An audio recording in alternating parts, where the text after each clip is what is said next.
The Emerald Cathedral, Inside a Tropical Rainforest, by Gregory Marks.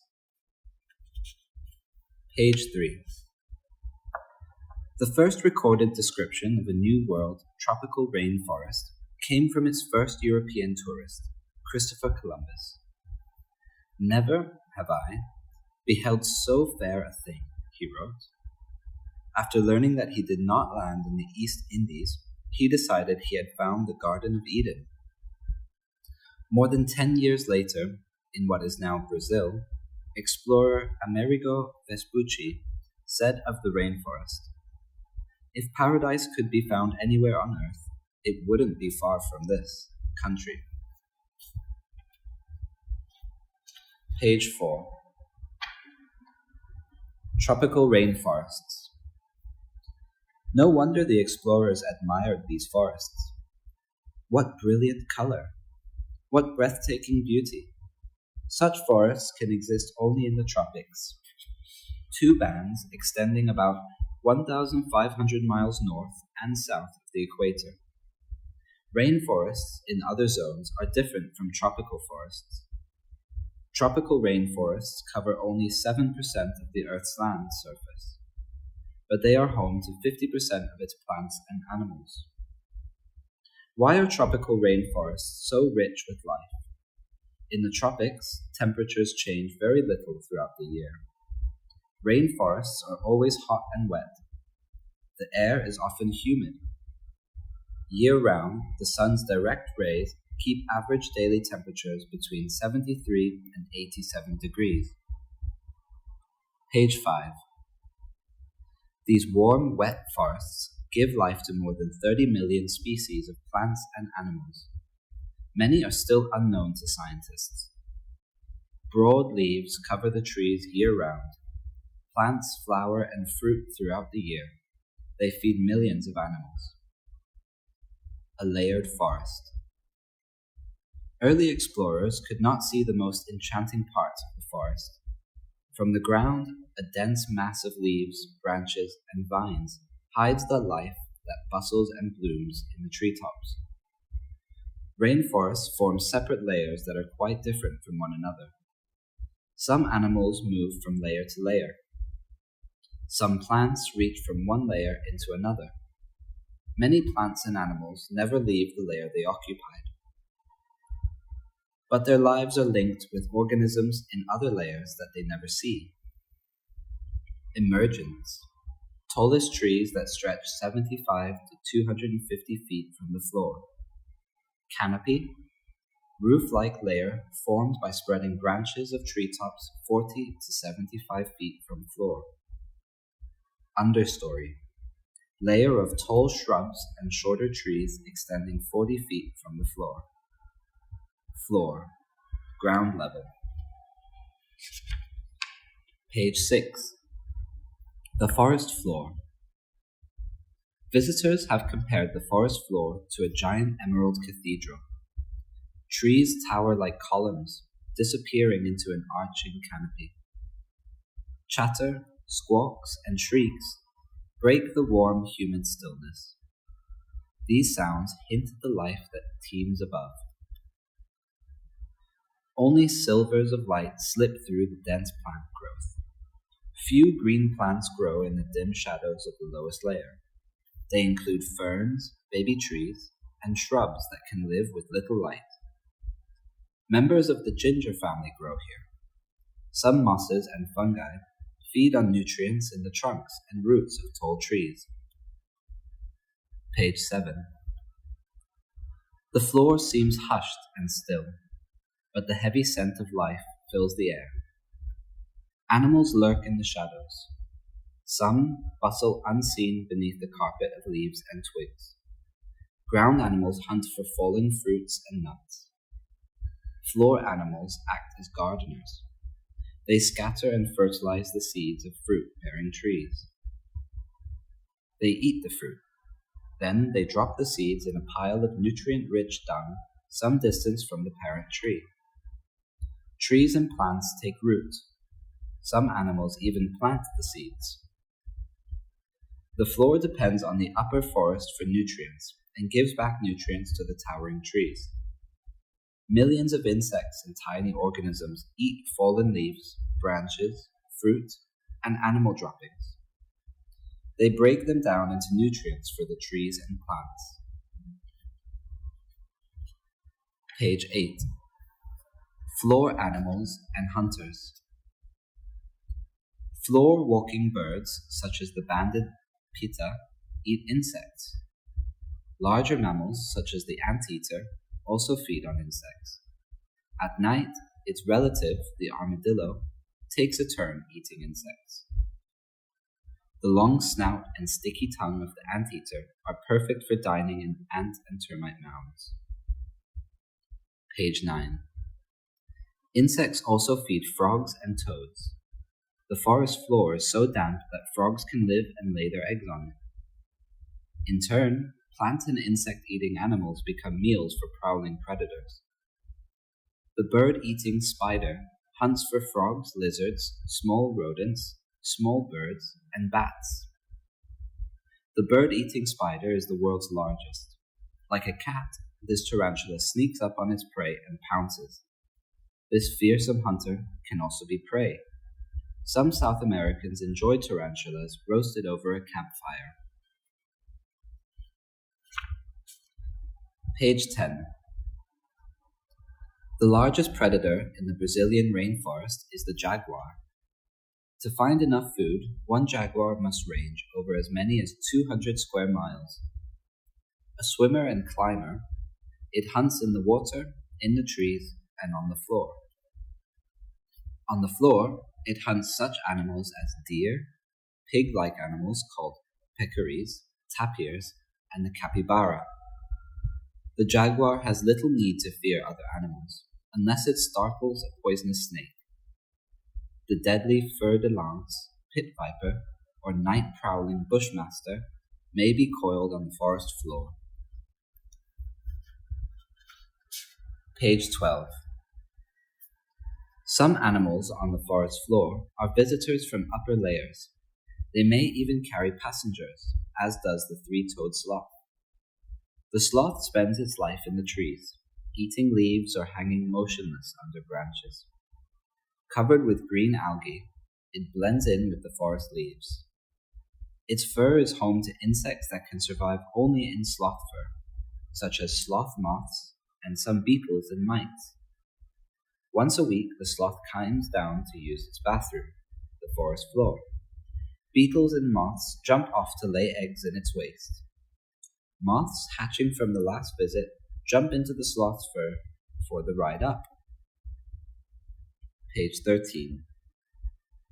The understory. The understory is the home of the chocolate-producing cacao tree.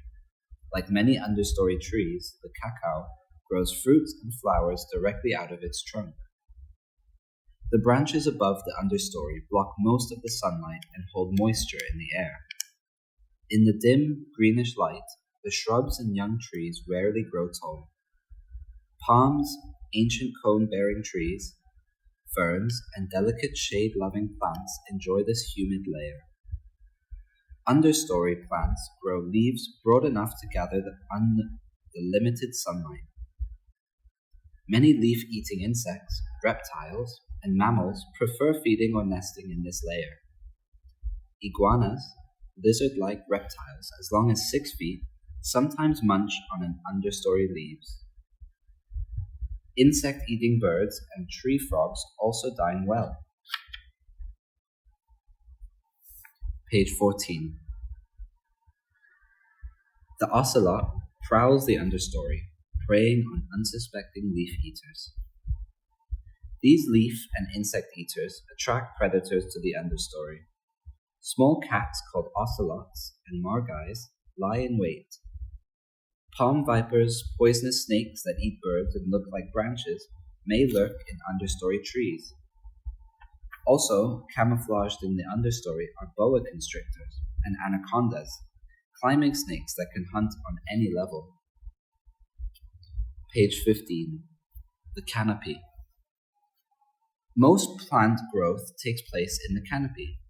Here, a network of flowering vines joins the spreading crowns of treetops. Plants bask in sunlight paradise. In the canopy, the forest explodes into color and life. Flowers, birds, and butterflies flash blue, yellow, and red against green leaves. Colorful parrots, macaws, and many species of hummingbirds fly through the canopy. About half of all American songbirds winter in the tropical rainforest. The brightly colored bill of the toucan is so large that it looks as if this bird stuck its head in a huge crab's claw. Page 16. Canopy flowers depend on insects, birds, and bats to carry their pollen. Some flowers, such as certain orchids, can be pollinated by only one species of animal. Each plant makes flowers to attract the animals that pollinate it. Birds like brightly colored flowers. Bees are attracted to flowers partly by smell and partly by lively colors. Plants that depend on bats have white flowers with powerful smells to help night flyers find them in the dark. Forest organisms can form partnerships among 2, 3, and even 4 or 5 elements. Partners may live on levels from the floor to the canopy. For example, many South Americans earn money gathering nuts from the Brazil nut tree. The tree depends on the agouti to free and planted seeds. It also needs partners in the canopy to pollinate it. Only a strong bee, such as an orchid bee, can pollinate its flowers. Orchid bees cannot reproduce without certain substances from orchids. If orchid bees, orchids, or agates disappear in an area, so will the Brazil nut trees. People who collect their nuts will lose their income. The orchid bee, part of an interdependent process, pollinates the flowers of Brazil nut trees. Page 17. Many rainforest plants occupy 3 layers, from their roots on the floor to their flowers in the canopy. Some plants depend on tall trees to boost them up to the sunlight. Vines climb trunks from the floor to the canopy seeking sunlight. Some flowering plants, such as orchids, do not have roots in the ground. They live only on high canopy branches. Their roots and leaves take food from sunlight, rainwater, dust, and animal droppings. These plants produce flowers of breathtaking beauty. The large flowers of one such plant family, the bromeliads, have cupped centers that hold water. Animals drink from the cupped centers of bromeliad flowers that hold up to 2 gallons of water. Insects and frogs make homes in these cups. Their waste products supply nutrients to the plant. Page 18. Millions of canopy animals feast on the garden of fruits, seeds, leaves, and nuts.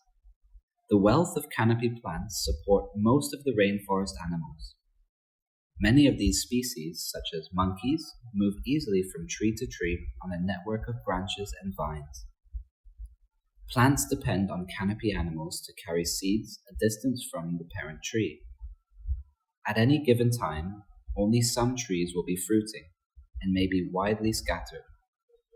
Some animals, such as the golden lion tamarin, need to range over a large expanse of canopy to find enough food. They may disappear if the forest is broken up into small patches. Monkeys are wasteful eaters, dropping seeds that take root and bits of fruit for floor animals to enjoy. These howler monkeys are known for loud wails that warn other howlers away from their home ranges. Page 19. On the ground, or in the canopy, the poison dart frog is protected by a strong poison in its skin. Some South American Indians hunt the frog for its poison, which they apply to the tips of darts shot from blowguns. Many animals spend their entire lives in the canopy, feasting on the food it provides. They drink from leaves and the cup centers of flowers. Others visit the ground at times. For example, the brightly colored poison dart frog lives in the trees, but the female lays eggs on the floor. When the tadpoles hatch, she carries them up to live in the tree homes. Page 20. The emergent layer. Other animals visit the canopy only to hunt.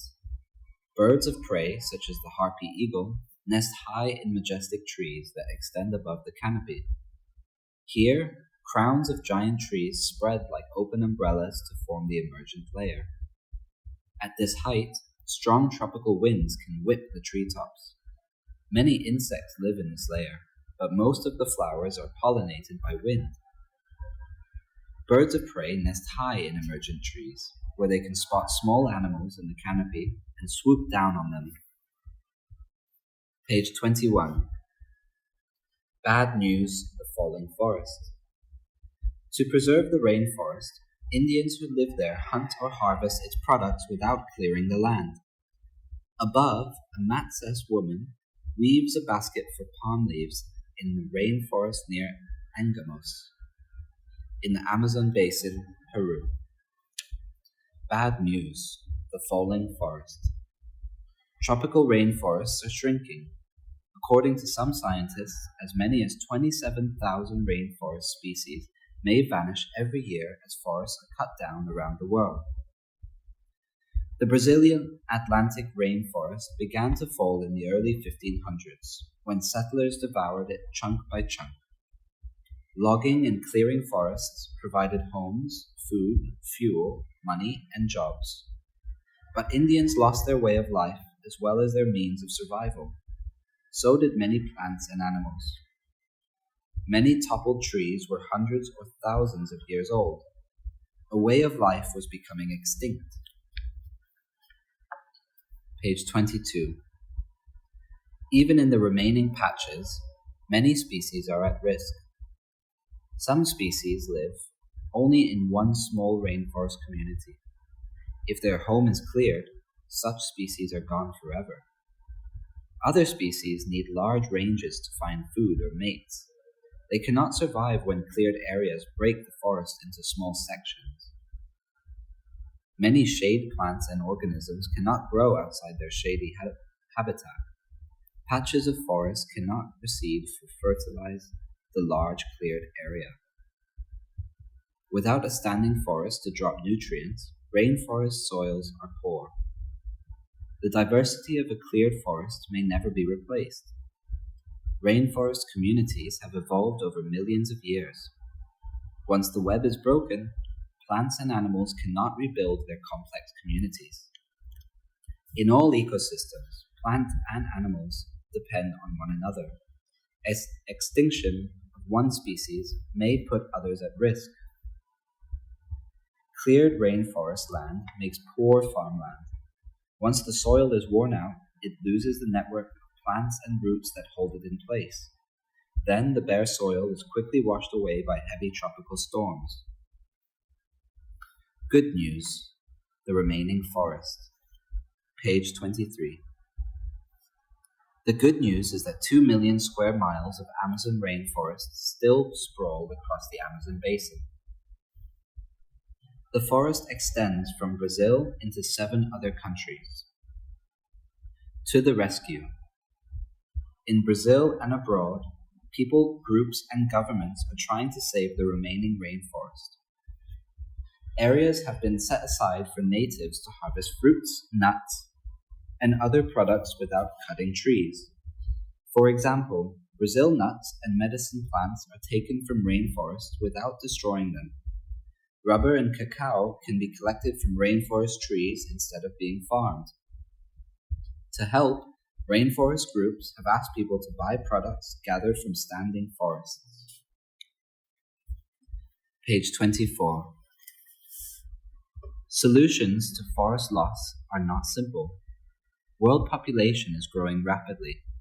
Rainforest countries need to earn money and do something for their poor. A standing rainforest can earn money year after the year. Today's people must meet their needs in ways that preserve the forest. Perhaps then future generations can enjoy the Earth's richest and most beautiful ecosystem. Buying harvested rainforest products creates a market for them. This market supports the native people's economy and way of life. Using these goods could make saving the rainforest more profitable than cutting it down. The end.